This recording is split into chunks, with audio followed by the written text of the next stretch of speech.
Start करते हैं election के रिजल्ट के बारे में। एग्जिट पोल क्या बता रहा है और सट्टा बाजार ने इलेक्शन के रिजल्ट के बारे में क्या दिया है, अपना एक्सपेक्टेशन, अपना क्या रुझान दिया है, सबसे पहले उसकी बात कर लेते हैं। तो एक एक करके हम देखते हैं सट्टा बाजार के बारे में, ठीक है।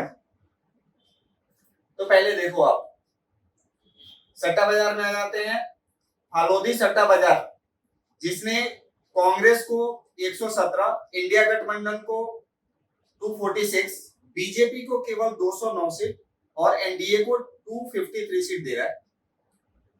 इसके बाद पालमपुर सट्टा बाजार कितना दे रहा है, जैसा कि आप देख सकते हो, कांग्रेस को 112, इंडिया गठबंधन 225, बीजेपी 216 और एनडीए को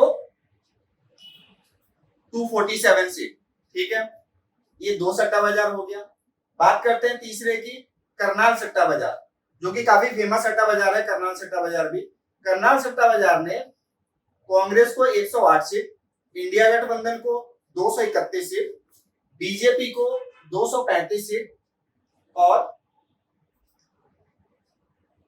एनडीए को टोटल 263 सीट, जो कि अभी तक हमने 3 सट्टा बाजार के बारे में बात किया है। तीनों सट्टा बाजार में कोई भी सट्टा बाजार एनडीए को पूरा बहुमत नहीं दे रहा है, ठीक है।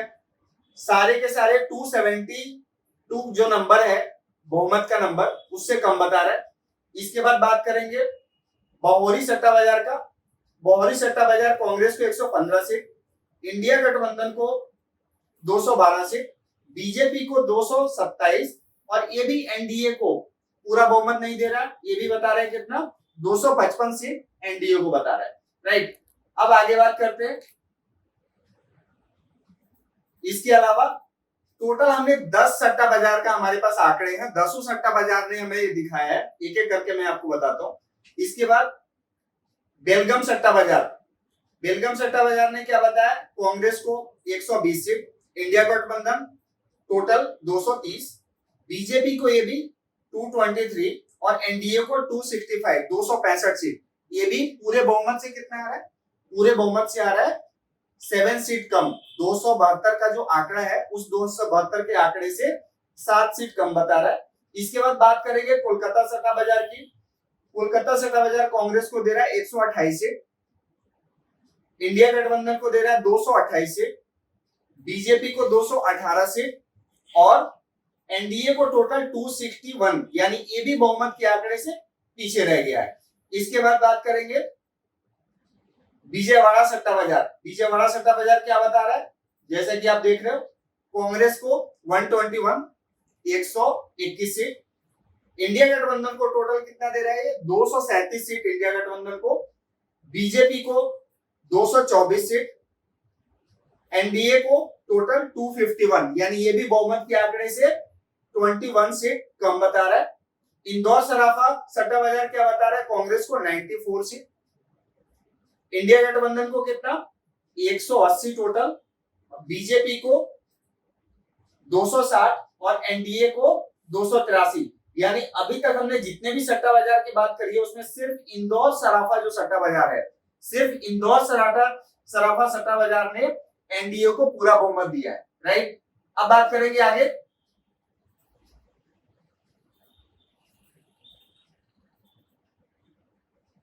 सट्टा बाजार अहमदाबाद। विजयवाड़ा इंदौर हो गया, अहमदाबाद की बात करेंगे। अहमदाबाद सट्टा बाजार ने क्या किया है, कांग्रेस को दिया है कितना, 104 सीट, टोटल इंडिया गठबंधन को कितना सीट दे रहा है, 193, बीजेपी को 241 और एनडीए को 270, यानी ये भी 2 सीट कम रह गया बहुमत से।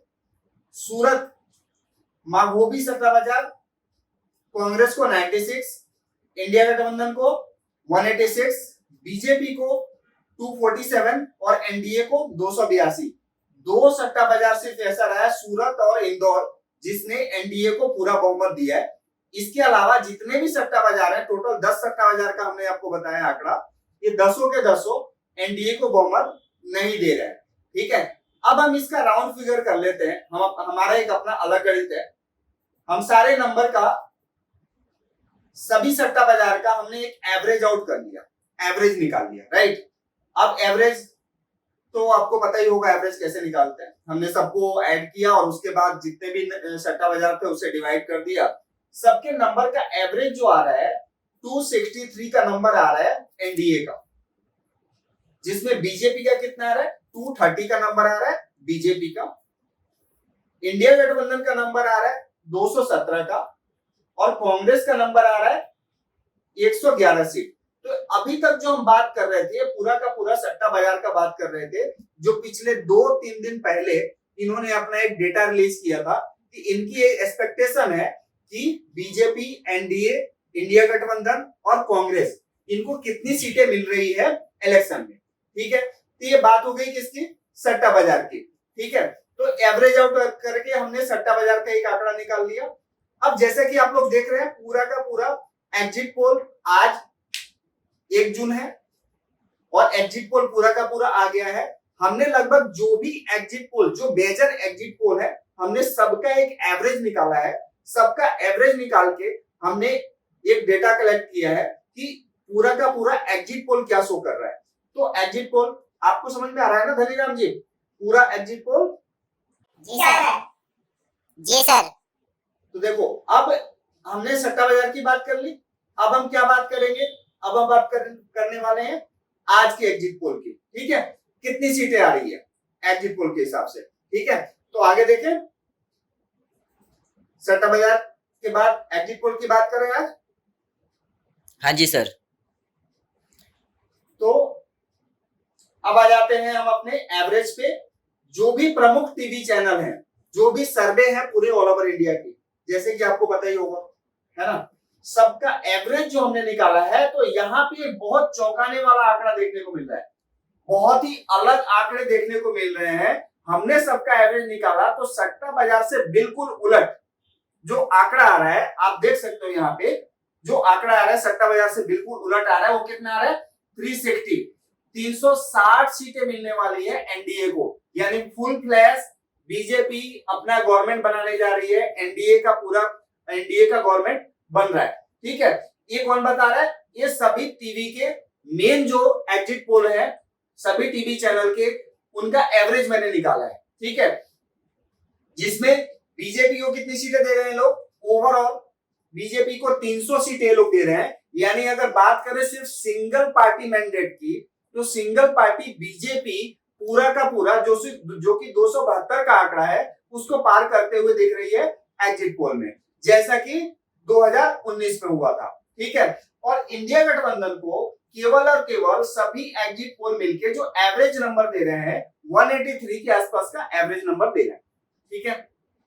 अब बात करेंगे, अगर आपको ध्यान होगा 2019 की एग्जिट पोल की, तो 2019 के एग्जिट पोल में लगभग जो एवरेज था सभी टीवी चैनल का, जो एवरेज आ रहा था वो था पूरा का पूरा एनडीए 283 से 290 सीट का। और नंबर्स कितने आए, आई थिंक 336 के आसपास, 337 नंबर है पूरे। यानी अंडर एस्टिमेट किया एग्जिट पोल ने तकरीबन 45 से 50 सीटों का। तो इस हिसाब से अगर देखा जाए तो ये लोग जो नंबर बता रहे थे, अगर पूरा का पूरा डेटा 19 जैसा ही हो जाता है, पूरा का पूरा डेटा 2019 जैसा ही हो जाता है, तो बड़ी बात नहीं होगी कि ये 400 वाले आंकड़े जो बार बार ये लोग बोल रहे हैं 400 पार, यहां से अगर आप 40-45 सीट ऐड कर देते हो तो 400 पार वाले आंकड़े को ये लोग कंप्लीट कर जाए, यानी 404, 405 सीट ये लोग लेके आ जाए, ठीक है। समझ में आ रहा है आपको? हाँ सर, बिल्कुल। तो ये पूरा का पूरा रहा एग्जिट पोल। अब आप बताओ, आपको क्या बाजार के बारे में, आपको क्या इसमें समझ में आता है, क्या करना चाहिए आपके हिसाब से? अगर कोई आपके पास सवाल है तो आपको सवाल पूछ सकते हो, बताइए। सर, एग्जिट पोल तो आ गया, अब आपको क्या लगता है मुझे एग्जिट पोल के हिसाब से 3 जून और 4 जून को क्या करना चाहिए? देखो, मेरी स्ट्रेटजी बड़ा क्लियर है। लोग क्या करेंगे क्या नहीं करेंगे वो बड़ा अलग मैटर है। मैं क्या करता हूँ वो मैं आपको बताता हूँ, ठीक है। मेरे पास पहले से बहुत सारी पोजीशन है, हो सकता है आपके पास भी होगी। अगर आपके पास पहले से बहुत सारी पोजीशन है तो मैं जो देख रहा हूं एग्जिट पोल के आंकड़े के हिसाब से कि बाजार जो है मंडे को यानी 3 जून को गैप अप ओपन होगा। क्या होगा?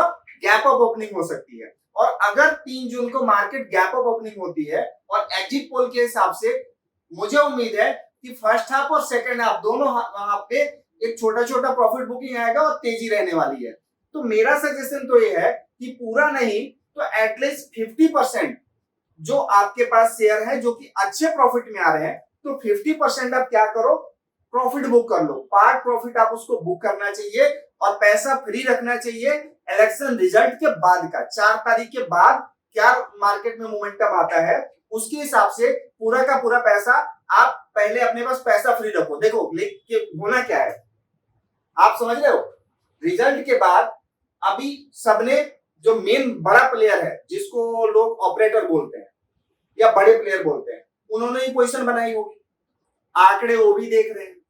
जैसे ही मार्केट शूट करेगा ऊपर की तरफ जाएगा तो रिटेल क्या करेगा भाई, बीजेपी को पूरा बहुमत आ रहा है, सारी चीजें बहुत अच्छी हो रही है तो रिटेल नया इन्वेस्टमेंट लेने जाएगा। और जो बड़ा प्लेयर इसका क्या करता है, बड़ा प्लेयर इसका फायदा उठाता है। बड़ा प्लेयर क्या करता है कि उसी टाइम पे अपनी पोजीशन में प्रॉफिट बुकिंग करता है। ठीक है, तो हमें क्या करना है, हमें सेम साइकोलॉजी को यूज करना है, हमें प्रॉफिट बुक करना है और पैसा फ्री रखना है। जब 4 तारीख को रिजल्ट आ जाएगा अगर उसके बाद कहीं कुछ प्रॉफिट बुकिंग हमें दिखती है मार्केट में गिरावट, क्योंकि देखो प्रॉफिट बुक तो आएगी। 2019 में भी हमने देखा था मार्केट रिजल्ट वाले दिन क्या हुआ था, माइनस में क्लोज हुआ था, गैप अप देके फिर नेगेटिव बंद हुआ था। तो प्रॉफिट बुकिंग आनी है, तो जैसे प्रॉफिट बुकिंग आएगी वो वहां पे हम थोड़ा थोड़ा पैसा इन्वेस्टमेंट कर सकते हैं और आगे फिर उसमें प्रॉफिट ले सकते हैं। ठीक है, समझ में आया आपको? ये हमारी स्ट्रेटजी रहने वाली है। ठीक है सर, अगर रिजल्ट में बीजेपी को क्लियर मैंडेट मिलता है तो आप अगले 5 साल मार्केट में क्या देखते हो? देखो सीधी सी बात है, अगर क्लियर मैंडेट मिलेगा बीजेपी को जैसा कि एग्जिट पोल में दिख रहा है और पूरी उम्मीद दिख रही है कि बीजेपी 272 के, मैं बीजेपी की बात कर रहा हूं, मैं एनडीए की बात नहीं कर रहा हूं। बीजेपी अगर अकेली पार्टी 272 के आंकड़े को पार करती है तो इसका सीधा सा मतलब क्या जाता है, सीधा मतलब ये जाता है कि गवर्नमेंट बहुत स्ट्रांग बन रही है।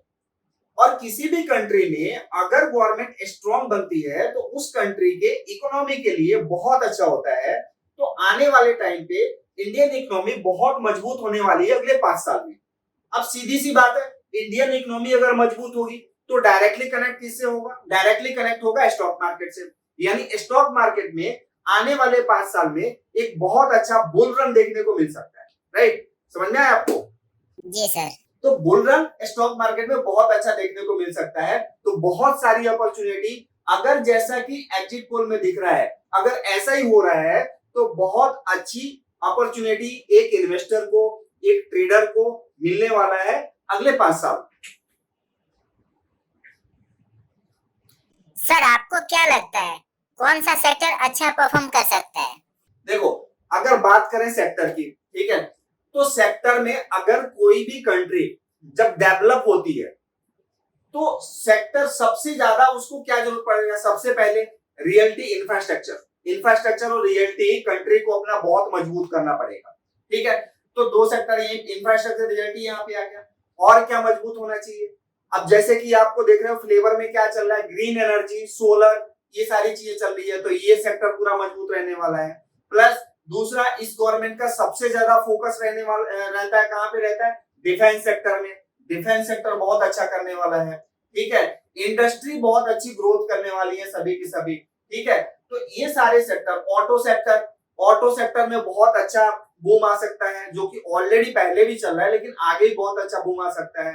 पावर से रिलेटेड जितने भी कंपनियां हैं पावर सेक्टर, वो टेलीकॉम से रिलेटेड, टेलीकॉम में आगे भी बहुत अच्छा ग्रोथ देखने को मिल सकता है। तो ये सारी चीजें टेलीकॉम से रिलेटेड, ईवी से रिलेटेड जो ऑटो सेक्टर है ये बहुत अच्छा चल सकते हैं। तो ये सभी सेक्टर है जो कि आने वाले 5 साल में बहुत फोकस रहना चाहिए हमें। यहाँ पे ड्रोन वाली कंपनियां, चिप कंडक्टर वाली कंपनियां, तो ये सारे सेक्टर बहुत अच्छा परफॉर्म करेंगे आने वाले 5 साल में ऐसा हमारा मानना है। देखो होना क्या है, क्या होगा, ये किसी को भी एग्जैक्टली पता नहीं है। आप समझ रहे हो धनीराम जी, क्या होना है ये किसी को भी एग्जैक्ट पता नहीं है, लेकिन जो हमारा अनुभव बोलता है, जो पिछले हमने रिजल्ट्स देखे हुए हैं इलेक्शन के, चाहे 2019 हो गया, चाहे 2014 हो गया, चाहे वो 2009 हो गया, ये सब में ऐसा ही पैटर्न रिपीट हुआ है। तो इसका मतलब आगे भी हिस्ट्री चूंकि अपने आप को बार बार रिपीट करती है, तो आगे भी इसी तरह के पैटर्न देखने को हमें मिल सकता है। तो इतना ही हमें समझना है और बहुत ज्यादा कोई दिमाग नहीं लगाना है।